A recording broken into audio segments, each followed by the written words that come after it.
Welcome to Streams of Income, hosted by best-selling author and entrepreneur Dr. David Powers, where we discuss streams of income, passive income, residual income, and even why there are dinosaurs and zombies in this intro. Fasten your seatbelts and get ready to dive in. You'll pick up that stupid. All right, everybody, welcome to the next episode of the Streams of Income podcast. And this is a redo. Filmed one with these guys last week and thought the microphone screwed up. I figured out what I did wrong. What was it? I never unmuted my audio. So totally my fault, not the tech. It was completely user error. But good thing is it was your first podcast, right? Yes, it was. So it was good practice. Yes. Practice. We just got to remember to say all of the really cool things that we said last time. So I guess we should introduce ourselves, or you guys, because they haven't met you yet. Again. I'm Jaxson Ray. I'm Nick Brackin. All right, and these two young men, you probably wonder why they're here. It's a Streams of Income podcast. Why are these two young guys here? And I'll tell you what, it's actually a very important reason. Because these two young guys want to be football coaches. And I wanted to bring them on here because they've been coaches to my son. They play football with one of my older sons. And pretty amazing guys, but they're actually thinking about coaching as a career field. So I thought I wanted to put that out there because all the kids out there, and you know, it's mostly parents watching this, your kids probably want to be professional players, but chances are they're probably not going to be, right? Nowhere. And but it's no reason you can't still be involved in the sport. Coaching is an amazing way to get to stay in the sport. And it's not just kids that couldn't make it in the pros. It's people that have particular leadership skills that coaching needs, and needs some young men like these guys. So I've never coached or assistant coached because I can't stand other people's kids. So why do you guys want to do it? I mean, how do you have that kind of patience? I started coaching like 2 years ago now with a guy who had coached me, and I started doing it. I was like, dude, I enjoy this. This is cool. I wonder what it'd be like if I was head coach. So the next year I head coached, and me and my dad did it. And I really enjoyed it. I love watching the kids go from being either really terrible to really good or mediocre and then still becoming really good, and watching them all grow as a team together. That's my big thing, is watching them go from some kids being homeschooled, different school, same school, and you would never tell on the field. What about you, Nick? I got the opportunity this year to start coaching with Jaxson. Unfortunately, a few of his coaches couldn't coach this year, which led me to an opportunity to be open. And it was kind of funny. On a random night, I just decided, I guess I can do it. And then we called that night. I signed up and I got the job, surprisingly. It's pretty surprising. There might have been some trouble if he hadn't given you the job. I might, yeah.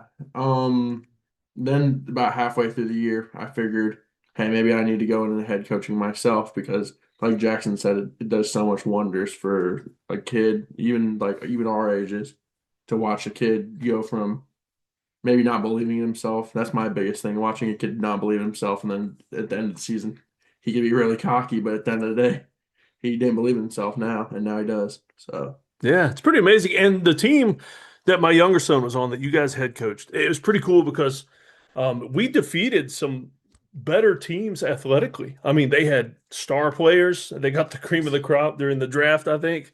And some of those other towns, I mean, they were good. But when we beat them, it was because we were a team. Like no standout all-stars, just kids that played hard. And that's you guys. When you could move around the ball like we did was a big thing too, because if you ever watch, me and Nick would let our kids warm up or whatever, and we'd stand and watch the other team warm up, and we always picked out the kid. And once you picked out the kid, you knew exactly how to win, because as long as we moved the ball around, it was fine. Yeah, nice. And so if you're wanting to coach as a career, I mean, you're a senior and you're a junior, right? Okay. Yeah, we covered that in the last podcast we filmed that I screwed up. So if you're wanting to coach as a career, what's the path for that? Because you're wanting to do high school, wanting to do college. So we'll start with you this time, Nick, and tell us the career path to coach in college, and then we'll hit Jaxson. So Jackson, I know doesn't want to do this, but I want to go into college football myself. I want to go play college football at the next level. And to go into high school coaching, you're most likely, I know Jackson's probably going to cover this, and he covered this in the last podcast. In high school coaching, you're going to have a college degree because you're most likely going to want a teaching job. That's going to get you that high school job a little bit better. Because if you have a teaching job, it gives you more variety of where you can coach at. And even if Jackson goes to college and goes back down to high school, I feel like once I'm in college, I'm going to want to stay in the college level and coach. And I feel like it's a lot easier once you're in college, you're going to graduate, and there's a ton of job openings on a football team, whether it's picking up pads after practice, whether it's an equipment manager. They're called graduate assistants, GAs, and it's just a really good start to get into a coaching job because the smaller you start, the way higher you go over time. It's kind of like starting in the mailroom at a big company, I guess. Yeah, and then you move all the way up. Like Nick said, I want to head coach high school football at one point, and the easiest way to do that is if you have a teaching degree, because what happens is if you don't have a teaching degree, schools are going to be more reluctant and head coaches are going to be more reluctant to hire you because you still have to move up in a path no matter, I feel like that's for any job, no matter where you start, you have to start closer to the bottom and then move up. So a head coach isn't going to hire you, or is most likely not going to hire you if you don't have a teaching degree, because a lot of schools want you to come teach and coach at the same time. So I need to get my teaching degree in something and then go higher into it. And then I don't personally want to coach college, but if that's something that was in my cards at one point, it's also good to learn the higher aspects of coaching and then coming back down if I wanted to, or if I really did enjoy it a lot, I could stay up. Yeah. All right. And so if you could pick today, what would you teach? I would be teaching social studies. I love Yeah. history. All right. Nice. And their football coach, Coach Ruff, who's been on the podcast, be sure to go back and watch that episode. He teaches language arts. He's going to be your language arts. English. Yeah. And people don't imagine sometimes they see the coaches on the field. They just see them yelling and working out, running the players. And there's a stereotype. They're just a bunch of meatheads. And I've found most of the coaches I know are incredibly intelligent. I mean, they went through college, obviously, and they teach like language arts. They teach higher level math. Y'all said Coach Howell, what did he teach? Coach, I would teach teach English at one point. Okay. too. He has an English degree. He has an English degree, and he was the weightlifting coach, right? I mean, definitely a meathead, right? For sure. Yeah. And he's not at the school anymore. He's moved on to a different school now, but he was a pretty cool guy because I've had two kids go through him as a coach. And Coach Ruff, he followed a unique path because he was a graduate assistant for a while at his old school and then went up to D1 level at a very big school, a couple bowl games. And people would think it's a demotion coming back to high school, but that's exactly what he wanted to do. I mean, coached at the highest level and then got exactly the job he wanted, where he wanted. And it's pretty cool. Yeah, he said he had talked about when he was coaching at Easley for a little bit, every time they play against us, he wanted to end up at Liberty. And he told the coach at Liberty, he was like, if they call me, I'm gonna go. That's the only way I'll leave is if they call me, I'm gonna go. And then job opportunity came open, and Yeah. now he's here. And I Nice. feel like a lot of people say it's a downgrade, but at the end of the day, if that happened to me, if I got a head coaching job, and I know this isn't Coach Ruff's home school, but any school in South Carolina, I'd love to come back into that high school level just because I feel like it's a different game. Just looking at it, it's a different game. College level, at this point, it's a lot of NIL. It's a lot about me. And the high school level, there's not an NIL yet. You're still playing for the high school. Oh, it's probably coming. It Soon, probably it is. probably will. Hopefully, we're out of here by then. Yeah. Could you imagine how fun it would be if you two guys met in the high school playoffs at some point against each other? That's me and him talk about Yeah. that all the time. Against each We other. made a pact like the other day. If one of us were to get a higher coaching job, we're gonna call the other one. Hey, you want to But come at the coach same for time, if me? we both got a head coach job, we'd go against each other. I told him I wanted to schedule him. He was like, "Dude, we could schedule each other. That'd be great." Yeah, that'd be awesome. So, what do your parents think about this? Because I mean, the old days, not so much now. The old days, parents just wanted their kids to be a doctor or a lawyer because that's where the money and the prestige was. Nowadays, it seems like plumber or electrician because that's Yeah. where the money is. What do your parents think about what you want to do? Um, my parents love it because, like Nick brought up earlier, I don't want to go high D1, but ever since I was 7, 8 years old now, my life has been football, football, football, and I don't want to go past college level anyway if I were to play, and coaching's a way for me to keep loving the game, keep staying in the game, and learn even more and more about it every day. So as long as I'm doing something I love and stuff like that, my parents are they encourage me. They do everything. If I needed snacks for kids during flag football, mom was there. Yeah, she was the team mom pretty much. If I needed, I had to have plays and risk coaches, and she printed them out for me, all types of stuff. So Yeah. they really encourage and support it. Well, and your dad's very involved. Yes, We'll say that. yes, he And is. if he sees this, he'll know what I'm saying. That first year you coached, he really, really wanted to be out there. You could tell. The second year he moved back to the bleachers and was still pacing. But now I it's like he's was. just proud dad mode. Yeah, And it's pretty he cool. he really did let me take control this year, and it was we'd be at home and he'd be like, "Well, what you think you could have done better?"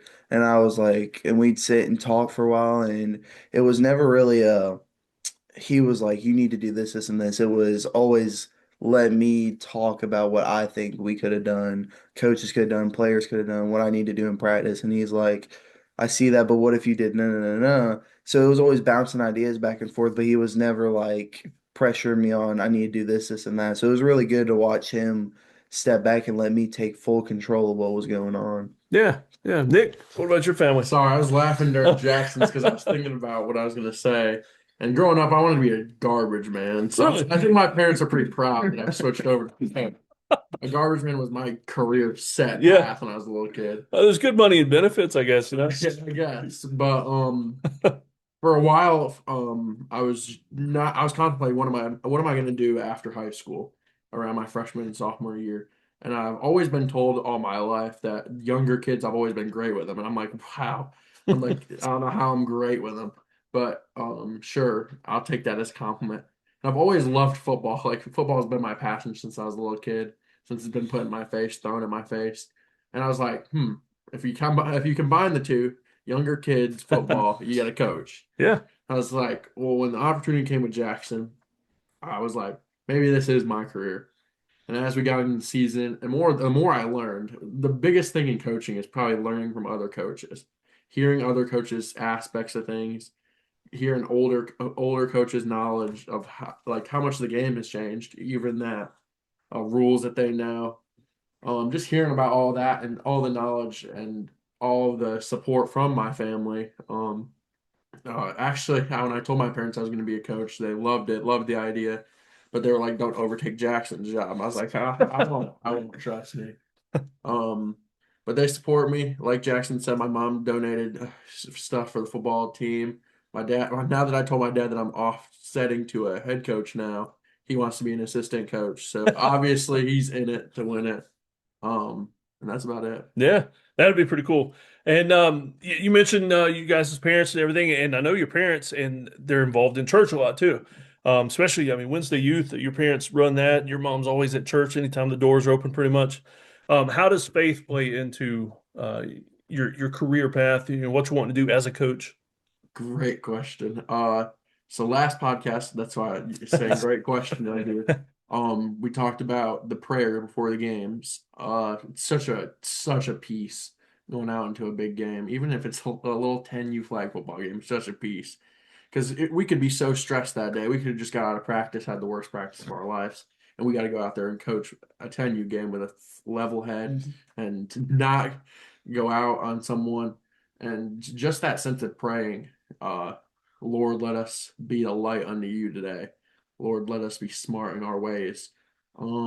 Just that sense of peace. And even in regular football, when you go out there, your heart's beating, you're ready to play, you're kind of over your head a little bit. And when you pray, you're not over your head anymore. You're kind of at a level place in your head, and it just feels great. And having the faith-based relationships with people, just all the people in the community that you gain with church family, just being on Friday nights in the games and the stands, looking up, and all church is In coming together, spotlight. They're in and one Liberty spot. one spot, but also all of Liberty. I'd say a lot of Liberty goes to church, and just seeing all the churches come together, that's kind of crazy looking on a Friday night. And I can tell that there's a lot of churches there because going through the season, I don't think we could have one game day meal if it weren't for the churches of Liberty and the faith-based people. I agree.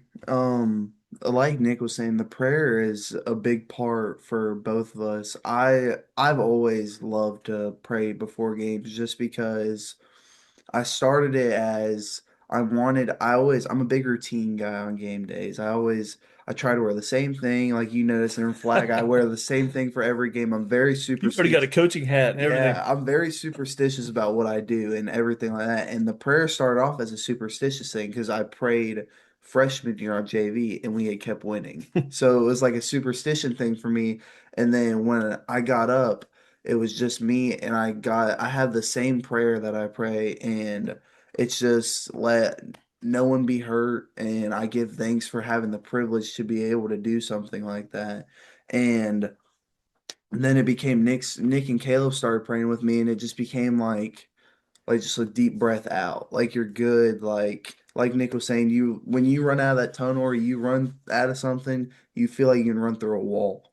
And a lot of the time that gets you hurt more than a lot of people think. It's because you're not thinking. So when you need to be level headed, but that prayer it works a lot just because you go in and you're cool. You're good. You're thinking about what you need to think about and stuff like that. Yeah. All right. So before I ask the final question, can you guys think of anything that we covered last time that we don't want to miss, that we forgot? Coach Ruff. Thanking Coach Ruff. This year Oh yeah. I've seen a lot change, and he told us to embrace when he first came, and I was like, when he first came, he said embrace. I was like, embrace what? And he always said embrace the change, and I was like, well, we kind of have to embrace the Yeah, we don't change. really have it. There's no He choice to did say that in embrace. that meeting. We just looked at each other like, yeah. But now that we've gone past spring practice, we're now past summer practice. We start our first regular practice this Friday. Yeah. Now that we see the word embrace, and he's also switched the word already, because I feel like what I'm about to say we've already done. The word embrace just means to kind of take in, kind of respect it, kind of like almost keep the same attitude you had before. And I feel like Coach Ruff has led us almost perfectly through this summer to embrace the change. A lot of us didn't know what was going to happen going into the summer workouts, Scary. and we first found out about Coach Ruff coming back almost in flag football season, a little bit before that, and going through that whole coaching experience and him talking and just like all the knowledge, like I said earlier, knowledge we learned from him going into coaching, some certain aspect of it. And then now seeing all the stuff he's told us now that I can carry into next year coaching.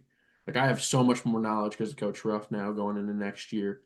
And even before that, Coach Ruff, Coach Sutherland was a great light in my life for coaching. So these two guys have really been the motivation for me to keep on coaching, Coach Ruff and Coach Sutherland in the future. Like Nick was saying with the embrace part, me and Nick, we've always been like football, football, football. But this summer, I think I was out on the field more than I was in my bed because literally, if we weren't practicing, if it was a bye week, like this Wednesday, we're gonna go to the field. Or no, not this Wednesday. We're gonna go sometime this week because we have a lot planned. But anytime we weren't practicing, we were trying to get on the field, we were trying to do stuff, and I had never felt the want to just do stuff after football. I never felt the want to go to football. Every time I wake up, like I'm so excited for Friday. I'm so excited for Friday just because I'm ready to get back out there. And I haven't felt like that since I was little. And it's just that embracing the change part. Like once you, Coach Ruff talks about it all the time, you have to buy in. To want this, you have to buy in. And me and Nick were always like, we're bought in, we're bought in. But then when we truly did buy in, you could immediately Such a feel different the feeling. locker room. You could feel us change. Like we were talking about film already, and we barely have any film. The only film we have is on each other, and we've been talking about film, and it's like when we did buy in and stuff like that, it really did help a lot.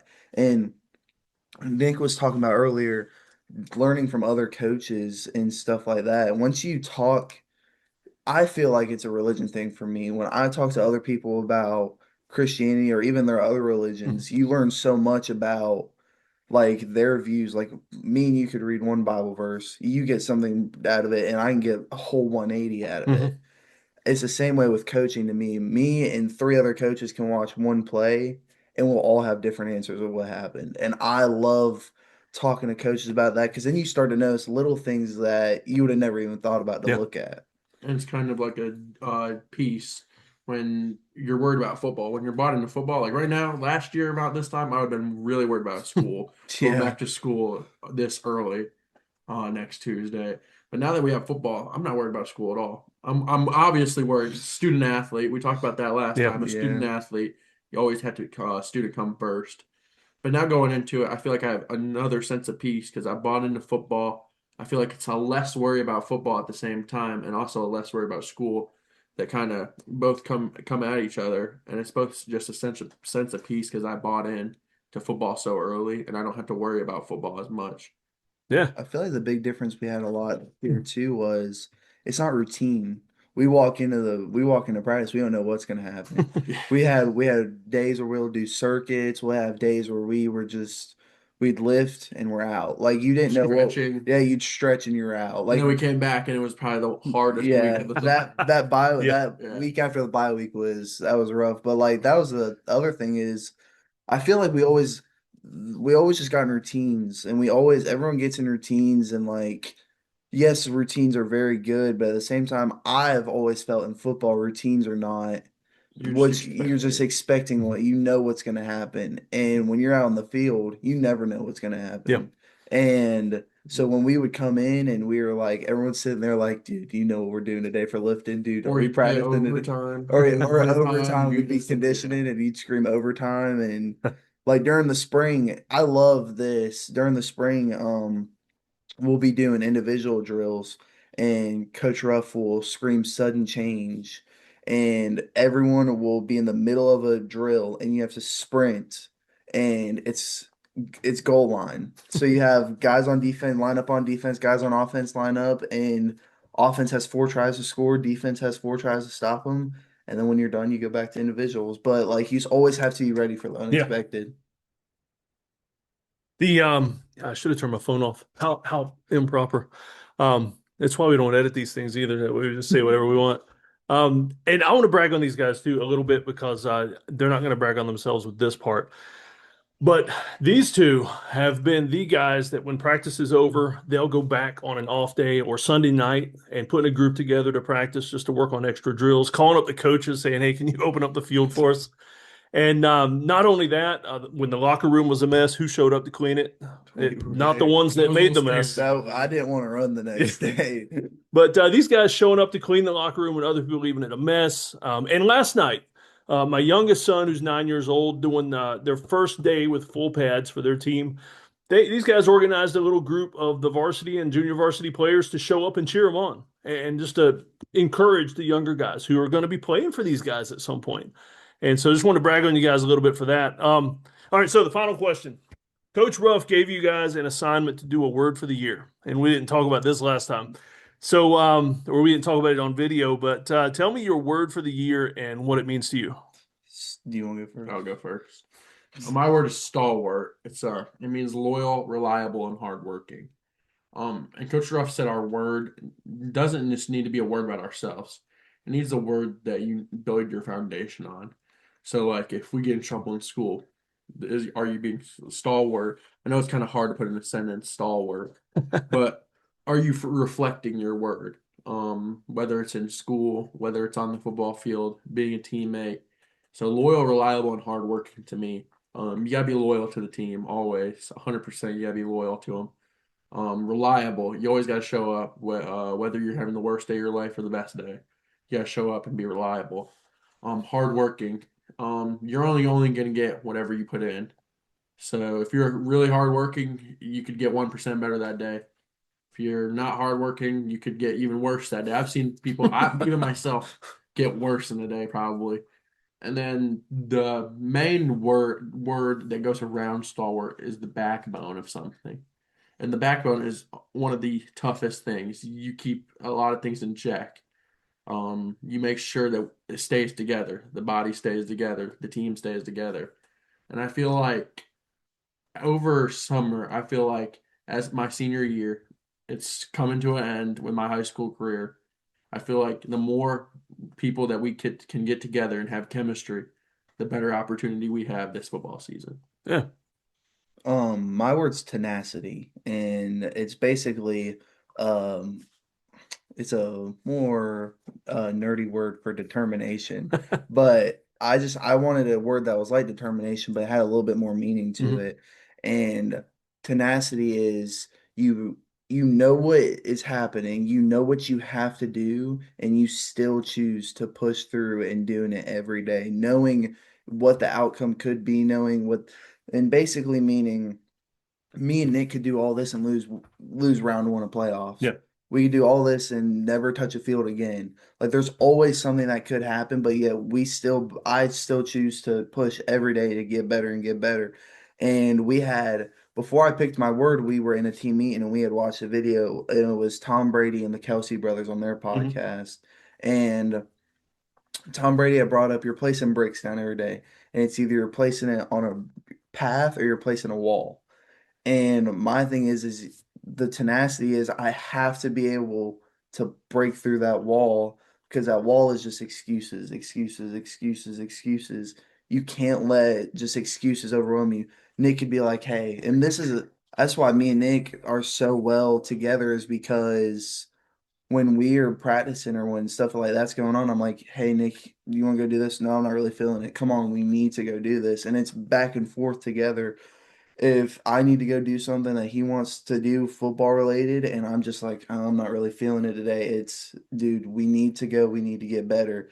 And that's why teamwork and having the team and having the family aspect of football is so important because once you have that guy that's Mhm. like, let's do this. We need to get better. We need to get better. And you're the same for him. It's everything's gonna And be all even if right. it's just fellowship, like I said earlier, the chemistry thing. Jackson showed up to a workout the other night at like 8:30 at I night. just got off work. It was pitch black outside, but it was a few other teammates. We all got together and we just sat down and talked. That's another thing. It's a big thing. You gotta get relationships with your teammates. And like for me, I was on a little vacation and Jackson texted me, "Hey, you gonna be at workout?" Yeah, I'll try. I didn't really want to go, and then Jackson was like, "You got to go." So I went to that. So we both, yes, like he said, we try to keep each other in line, and even with our other teammates, we try to keep the whole team in line. With the locker room thing you were talking about Yeah. earlier being dirty, at the end of the day, it was still dirty, even though Yeah, we picked it up. So it can't happen again. So exactly. in a locker room, it's all about coming together with chemistry and at the same time having the same views on things. So one kid thinks, oh, about a backpack's on the floor is okay.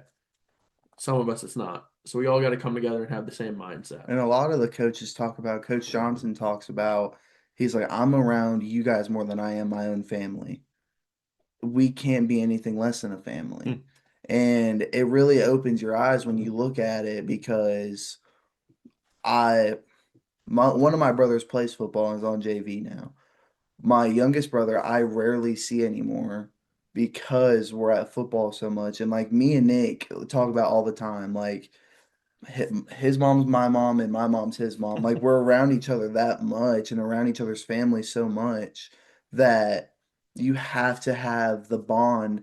And back to coaching, that's what we preach the most is you guys have to love each other before you love anything else. Because if you don't want to be around each other, if you have bad chemistry, if you're screaming and yelling at each other, you can't work. And that's what me and Nick love to find out first is who's the kid that's going to yell at his teammate? Yeah.